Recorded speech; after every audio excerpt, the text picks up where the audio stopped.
প্রায় 2000 কোটি টাকা তারা ইনভেস্ট করেছে বাংলাদেশে। সেই ব্যাটেক্সের চেয়ারম্যান জনাব মিস্টার ফ্রাঙ্ক, ওনাদের প্রায় আপনার 3000 এমপ্লয় আছে বাংলাদেশে। দেশে ওনারা মাঝে মধ্যে আসেন। ওনারা প্রায় বাংলাদেশের করোনার পরবর্তীতে প্রায় 4টা কোম্পানি যারা আপনার দেউলিয়া হয়ে গিয়েছিল, ব্যাংকের মর্গেজ দেওয়া ছিল, ব্যাংক দেউলিয়া ঘোষণা করেছিল, ওই মৃত প্রায় 4টা কোম্পানি ওনারা কিনে নেয় 2022 সালে। এবং কি তাদের যে দেওনা পাওনা ছিল, এই যে আজকে যে রাজিউল হাসান যে বাদী, ওনার কোম্পানিও উনি বিক্রি করে দেন।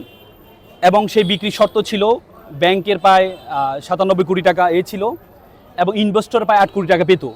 সব কোটি টাকা প্রদান করে 2022-এর শেষের দিকে এসে ওনারা কোম্পানিটা ট্রান্সফার করে দেন। ট্রান্সফার করে প্রায় 3 বছর পরে হঠাৎ করে যে রাজিউল হাসান যে বাদী, ওনার হঠাৎ করে মনে পড়লো যে আমার গুডউইল বাবদ উনি নাকি আমাদের কাছে 7 কোটি টাকা পান। তখন ওনারা ঢাকা কোর্টে একটা মামলা করলেন, সাথে আবার গাজীপুর কোর্টে এসে 2টি মামলা করে দিলেন। এবং ওনারা যেহেতু বিদেশে থাকেন, ওনাদেরকে ভয় পাওয়ার জন্য ওনাদেরকে একটা এমবার্গো নিলেন, যে মানে বিদেশ গমনে নিষেধাজ্ঞা। তখন ওই দুইজনে, মিস্টার ফ্র্যাঙ্ক অ্যান্ড মিস্টার প্রশান্ত সাক্সেনা, দুজনে দেশের বাইরে ছিলেন। বিজ্ঞ আদালতের প্রতি সম্মান রেখে ওনারা দেশে আসছেন। দেশে এসে ঢাকা কোর্টে যে মামলাটি জামিন নিয়েছেন, যে এমবার্গো যেই নিষেধাজ্ঞা ছিল সেটা প্রত্যাহার করেছেন। পরবর্তী ওনারা জানতে পারেন 2025 সালে আবার আরেকটি মামলা গাজীপুর কোর্টে একই বিষয় নিয়ে আরেকটি মামলা করলেন। এখন এই কোম্পানির আপনার যেহেতু হচ্ছে সকল কিছু ট্রান্সফার করে দিয়েছেন, বাদী সুকৌশলে ওনার বন্ডটা, আপনারা জানেন যে এক্সপোর্ট ইম্পোর্ট করতে হলে একটা বন্ড ওয়্যার হাউস প্রয়োজন হয়, সে বন্ডটা উনি ট্রান্সফার করেন নাই। উনি বললেন এই বন্ড বাবদ উনি 1,30,00,000 টাকা পান। আমাদের যে ক্লায়েন্ট মিস্টার ফ্র্যাঙ্ক এবং প্রশান্ত, ওনারা এই টাকাটা পেমেন্ট করে দিলেন, 1,30,00,000 টাকা দিয়ে দিলেন, তারপরে বন্ডটা ট্রান্সফার করে দেওয়ার জন্য। কিন্তু ওনারা বললেন যেহেতু বন্ড 3 বছর পর ট্রান্সফার হয়, 2025 সালে ওনারা বন্ডটা ট্রান্সফার করবেন। যখন 2025 সাল আসলেন, তখন উনি তো আর বন্ডের যে টাকাটা, এই টাকাটা জমা দেন নাই কাস্টমে। এই জন্য ওনার মাথায় ঢুকলো, তাহলে এই টাকাটা যেহেতু আমি জমা দিই নাই, তাহলে এই টাকাটার জন্য আমাকে ধরবে। তখনই সুকৌশলে এসে উনি গাজীপুর এবং ঢাকা কোর্টে 2টা মামলা করে দিলেন, যাতে ওই প্রিভেনশন ইজ বেটার দেন কিউর, মানে আক্রান্ত হওয়ার আগে উনি প্রিভেনশন নিচ্ছেন।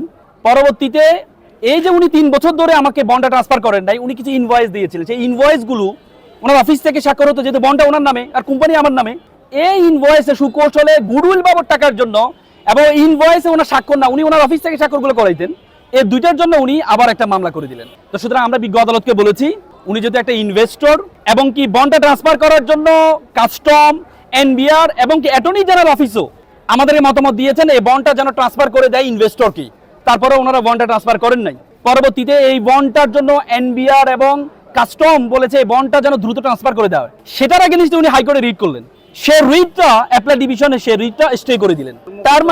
তার মানে এটা দাঁড়ালো যে আমাদের যে এই বন্ডটার মালিক আমরা যতটুকু শুনেছি, অভিযোগকারী এই যে ডিবি হারুনের খুব কাছের মানুষ ছিল, এবং কি তার সাথে আরেকজন যুক্ত হয়েছেন সাবরিনা হচ্ছে আওয়ামী লীগের যে উপদেষ্টা মণ্ডলী ছিলেন এসটি ইমামের ছেলের বউ।